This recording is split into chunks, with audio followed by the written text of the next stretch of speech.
Hello students, इस lecture के अंदर हम चैप्टर नंबर 1 के एग्जाम्पल जो है, चैप्टर नंबर 1 के जो एग्जाम्पल है जो हमने थोड़े बहुत बाकी रखे थे, उसमें से मैं एग्जाम्पल नंबर 13 जो है लास्ट वाला, वो अभी मैं करवा रहा हूँ। ध्यान से देख।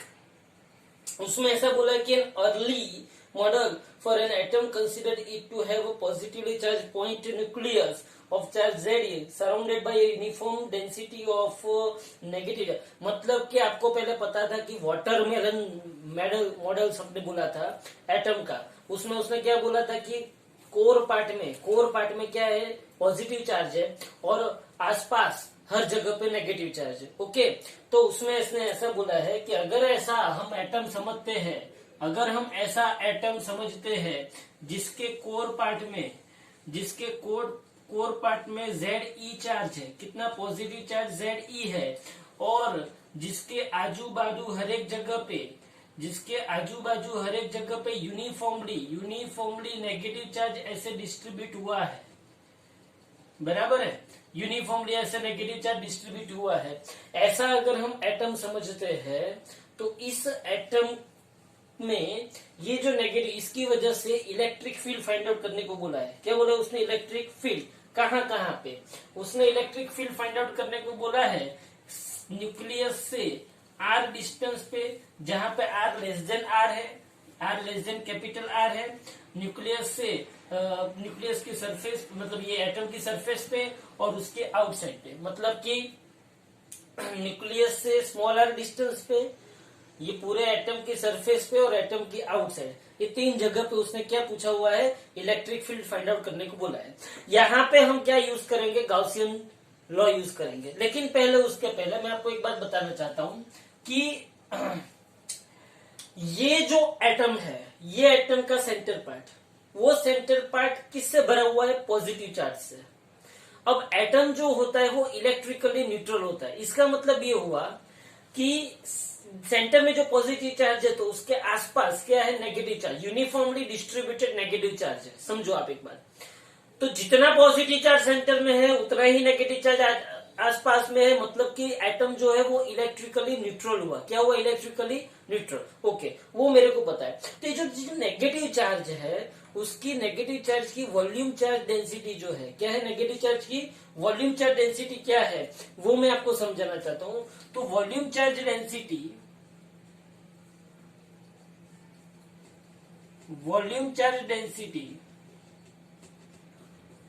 of negative charge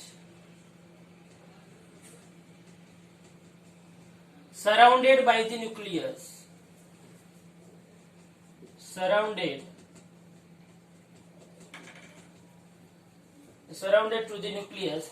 यहाँ पे देखो, charge density, volume charge density मतलब क्या होता है? Charge per unit volume. क्या होता है? Charge per unit volume. बराबर है। तो वॉल्यूम चार्ज डेंसिटी, चार्ज कितना होगा? जितना पॉजिटिव चार्ज है उतना ही ये नेगेटिव चार्ज माइनस Ze है। तो चार्ज कितना होगा? माइनस Ze पर यूनिट वॉल्यूम, मतलब 4/3 पाई r3। तो यहाँ पे वॉल्यूम चार्ज डेंसिटी क्या हुई? -3 Ze अपन 4 पाई r3। बोलो, ये वॉल्यूम चार्ज डेंसिटी मिल गई। ये मुझे क्या मिला? वॉल्यूम चार्ज डेंसिटी इस नेगेटिव चार्ज की। बराबर है। अब मुझे क्या करना है? मुझे पहला केस इसका लेना है, electric field at distance r, where r less than r from the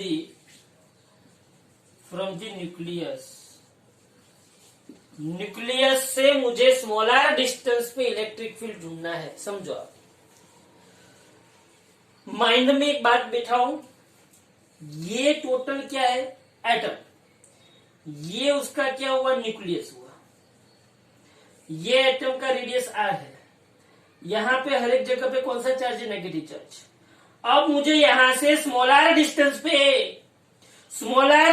pay इस पॉइंट पे मुझे क्या ढूंढना? इलेक्ट्रिक फील्ड ढूंढना है। हर एक जगह पे इलेक्ट्रिक फील्ड क्या होगा? सेम, क्योंकि नेगेटिव चार्ज यूनिफॉर्म।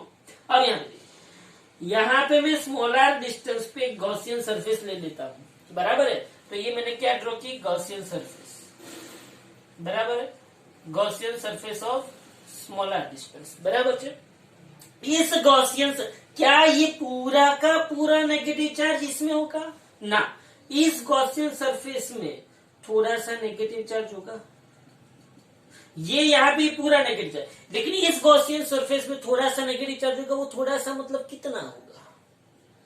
वो थोड़ा सा मतलब कितना? इसका मतलब ये हुआ कि ये जो गॉसियन सरफेस है, ये गॉसियन सरफेस ने टोटल कितना चार्ज रिकवर किया है?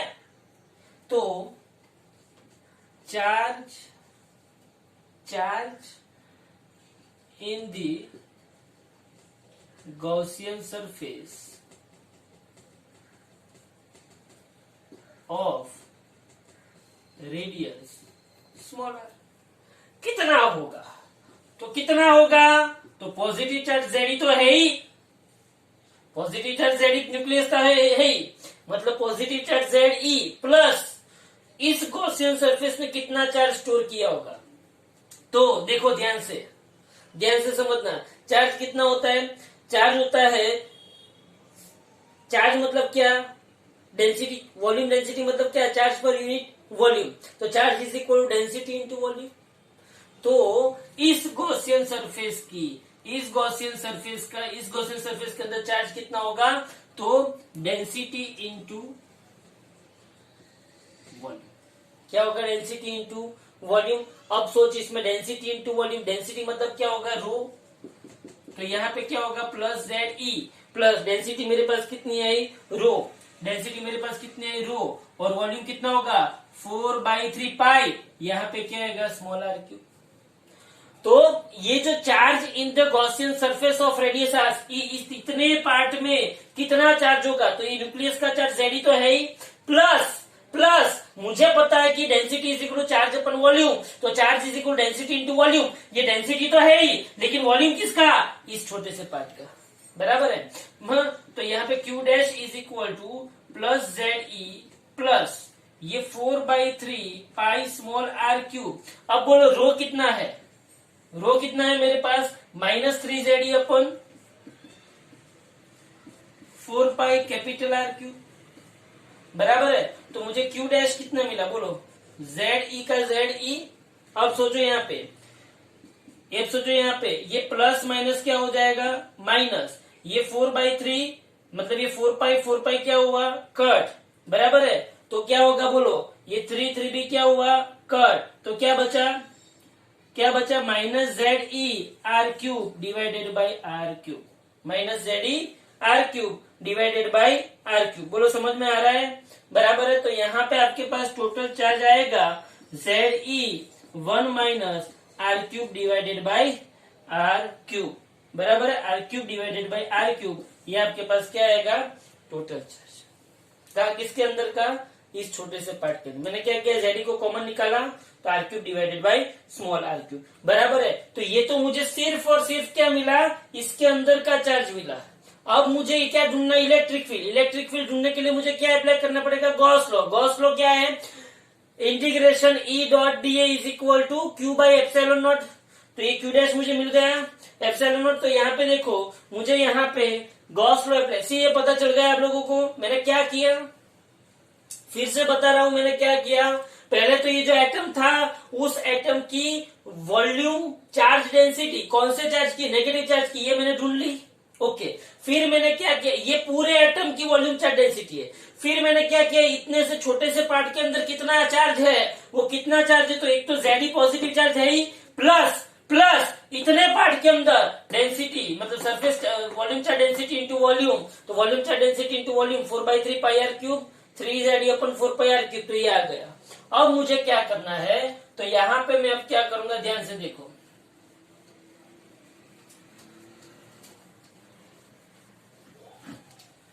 मेरे पास क्यू डैश आ गया।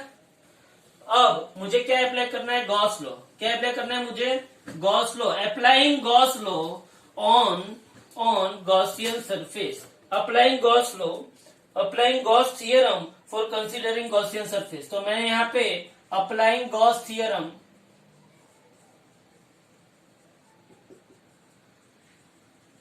चलो गॉस थियरम क्या है? Integration E dot C. आपको कौन सा थियरम यूज करना है? Gauss theorem. गॉस थियरम क्या है? Integration E dot D A integration E dot D is equal to, यहाँ पे क्या आएगा Q dash by epsilon naught, फिर आपको लिखना है यहाँ पे E D A cos theta is equal to Q dash by epsilon naught. ध्यान से देखना, E D S cos theta is equal to Q dash by epsilon naught, but यहाँ पे मुझे पता है कि ई एंड डी ए दोनों एक दूसरे के पैरेलल है, पैरेलल तो थीटा क्या होगा 0, तो कॉस 0 क्या हो जाएगा 1, तो मुझे यहाँ पे लिखना है E D A is equal to Q dash by epsilon naught. अभी ई क्या है, कांस्टेंट है, और इंटीग्रेशन क्या होगा डी ए इज इक्वल, बोलो क्यू डैश क्या है, Z E 1 minus R cube by R cube divided by epsilon naught, बराबर है। अब देखो ई, चलो डीए मतलब गॉसियन सरफेस का एरिया, तो क्या होगा 4 pi small R square, 4 pi small R square is equal to, बोले इज इक्वल टू क्या होगा, Z E is equal to Z E by epsilon naught 1 minus R cube by capital R cube. बोलो तो यहाँ पे क्या होगा, E is equal to, बोलो क्या होगा, E is equal to Z E upon 4 pi epsilon naught R square, Z E upon 4 pi epsilon naught R square, और यहाँ पे क्या होगा 1 minus R cube divided by capital R cube, तो बोलो E is equal to Z E upon 4 pi epsilon naught, ये R square को अंदर डालू तो ये 1 upon R square minus R cube divided by are square into R cube, बराबर है। तो E is equal to Z E upon 4 pi epsilon naught 1 upon R square minus R by R cube. पता चला। अब यहाँ पे देखो, ये मुझे मिला इलेक्ट्रिक फील्ड का इक्वेशन, कहाँ पे, ये जो एटम है ये उसका न्यूक्लियस है, इसके अंदर कहीं पे भी मुझे इलेक्ट्रिक फील्ड का इक्वेशन मिला। अब उसका अगर बाहर ढूंढना जाओ, बाहर इस पॉइंट पे ढूंढना जाओ, तो यहाँ पे जितना अमाउंट ऑफ पॉजिटिव चार्ज है उतना अमाउंट ऑफ नेगेटिव चार्ज है, तो टोटल चार्ज क्या हो गया 0। अगर चार्ज 0 हो गया तो इलेक्ट्रिक फील्ड क्या हो गया 0। फिर से बाहर अगर इलेक्ट्रिक फील्ड मुझे ढूंढना है तो अंदर जितना पॉजिटिव चार्ज है उतना ही बाहर नेगेटिव चार्ज है, तो टोटल चार्ज क्या हो गया 0। चार्ज 0 हो गया तो इलेक्ट्रिक फील्ड 0। और उसकी सरफेस पे देखो, सरफेस पे क्या आएगा, तो सरफेस पे small R is equal to capital R, small R is equal अगर कैपिटल आर होगा तो ये आर आर कट हो जाएगा, तो 1 upon R square minus 1 upon R square is equal to क्या हो जाएगा 0। मतलब कि आउटसाइड और एट दी सरफेस। दूसरा केस, आउटसाइड में क्या होगा, चार्ज क्या हो जाएगा 0, तो इलेक्ट्रिक फील्ड क्या हो जाएगा 0।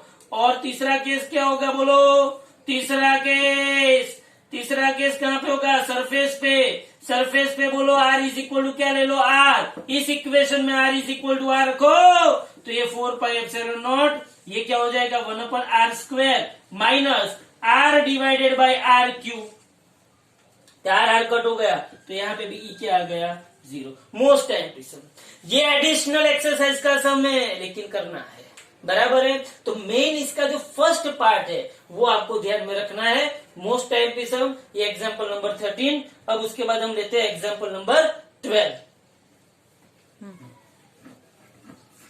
अब ये जो एग्जांपल नंबर 12 है वो एग्जांपल के अंदर आपको फ्लक्स ढूंढने को बोला हुआ है, सिंपल सा एग्जांपल है एडिशनल का। उसके अंदर आपको ऐसा बोला हुआ है कि एक बहुत, उसने मतलब स्टेटमेंट भी बहुत बड़ा दिया है। एक सिलेंडर है, सिलेंडर के राइट हैंड साइड देखने जाओ तो इलेक्ट्रिक फील्ड 200 आई कैप है, लेफ्ट हैंड साइड देखने जाओ तो इलेक्ट्रिक फील्ड माइनस 200 आई कैप है। इसका मतलब ये हुआ कि ये जो सिलेंडर है, इस सिलेंडर के अंदर ये जो सिलेंडर है उसके अंदर ये, अगर ये इसको मैं पॉजिटिव मतलब ओरिजिन ले लू, तो ओरिजिन के राइट हैंड साइड में इलेक्ट्रिक फील्ड जो है वो क्या है 200 आई कैप न्यूटन पर कूलम। यहाँ पे इसकी लेफ्ट हैंड साइड में जो इलेक्ट्रिक फील्ड है वो इलेक्ट्रिक फील्ड है माइनस 200 आई कैप न्यूटन पर कूलम, बराबर है। अब उसने ऐसा बोला है कि ये जो ये जो सरफेस है, हाँ, इस सरफेस ना उसके एरिया मतलब इस सरफेस का रेडियस उसने दिया हुआ है 5 सेंटीमीटर। क्या दिया हुआ है, सिलेंडर की लेंथ उसने दी है 20 सेंटीमीटर और इसका जो रेडियस है वो क्या दिया हुआ है 5 सेंटीमीटर। अच्छा भाई, बहुत बढ़िया है कि area of two end surfaces area of two end surfaces A1 is equal to A2 is equal to pi r square is equal to 3.4 is equal to 5 into 10 raised to minus 2 का square, बराबर है। तो ये क्या हो गया, इन दोनों का मुझे एरिया मिल गया। अब मुझे क्या पूछा है उसने, पहला क्वेश्चन उसका है what is the net outward flux through each flat surface. ये फ्लैट सरफेस, इसको मैंने एक नाम दे दिया, इसको दो नाम दे दिया, इसका इलेक्ट्रिक फील्ड इस साइड में है और एरिया वेक्टर भी इस साइड में, और इसका electric field left hand side और एरिया वेक्टर भी लेफ्ट हैंड साइड। तो पहले क्वेश्चन का जवाब net flux passing through each flat surface net flux passing through each flat surface पूछा है। तो आपको यहाँ पे क्या करना है, देखो सरफेस 1 के लिए मैं बोलूं, अरे भाई सरफेस 1 के लिए मैं बोलूं तो φ1 is equal to E1 dot A1 आएगा। तो φ1 इज इक्वल टू आएगा E1 A1 cos थीटा। अब आपको φ1 is equal to E1 A1 cos theta आया, तो राइट हैंड साइड आप देखो दोनों पैरेलल है। अगर दोनों पैरेलल है तो आपको लिखना पड़ेगा E1 पैरेलल A1 मतलब थीटा इज इक्वल टू 0 मतलब cos 0 इज इक्वल टू 1। तो आपको φ1 मिला E1 A1, तो आपको φ1 मिला 200 इंटू A1 कितना है 3.14 into 5 into 10 raise to minus 2 का स्क्वायर। तो ये आपको φ1 मिल गया। सिमिलरली आप सरफेस 2 के लिए लिख सकते हैं। चलो सरफेस 2 के लिए आप क्या लिख सकते हो मुझे बताओ। φ2 is equal to E2 dot A2 is equal to E2 A2 cos theta. But आपको यहाँ पे पता है कि E2 लेफ्ट हैंड साइड में है, A2 भी लेफ्ट हैंड साइड में है, तो आपको E2 पैरेलल A2 आ जाएगा। तो थीटा इज इक्वल टू 0, तो cos 0 इज इक्वल टू 1, तो आपको φ2 इज इक्वल टू क्या मिला E2 A2। तो इसमें वापिस आपको मैग्नीट्यूड रखना है, तो A2 कितना होगा 3.14 into 5 into 10 raise to minus 2 का स्क्वायर। ये φ1 मिल गए, φ2 मिल गए, बराबर है। अब उसने तीसरा क्वेश्चन ये ऐसा पूछा है कि इसमें से कितना फ्लक्स पास होता हुआ होगा।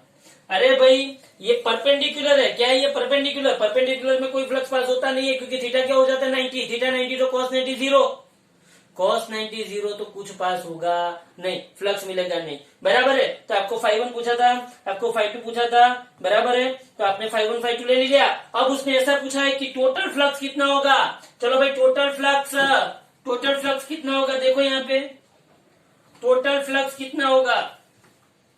तो टोटल